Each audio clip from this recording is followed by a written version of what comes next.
ሃይ ሰላም ሰላም፣ እንዴት ናችሁ የኢንተርሊንክ ቤተሰቦች?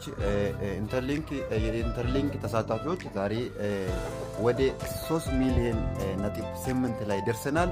እግዚአብሔር ካለ ደግሞ ወደፊት ወደ 4 ሚሊዮን ልንገባ ስለሆነ በርትታችሁ እንድትሰሩ እንጠይቃችኋለን። በተለይ በየቀኑ በየ4 ሰዓቱ ልዩነት እየገባችሁ ክሌም ማድረግ እንዳትረሱ። ለምሳሌ 1 ሰዓት ላይ ክሌም ካደረጋችሁ ከቀኑ ደግሞ 5 ሰዓት ላይ ክሌም ታደርጉታላችሁ ማለት ነው። ይሄ በጣም ኢዚ የሆነ ነገር ነው። ከዛ 5 ሰዓት ካደረጋችሁ በኋላ ወደ 9 ሰዓት አካባቢ ላይ ድጋሚ ትገባላችሁ፣ ክሌም አድርጋችሁ ትወጣላችሁ። የግሩፑንም እንደዛው ፐርሰናል ማይኒንግንም እንደዛው ታደርጉታላችሁ። ከዛ ከ9 ሰዓት በኋላ ደግሞ ማታ ላይ 1 ሰዓት አካባቢ ሲሆን ገብታችሁ ማይን ታደርጉታላችሁ።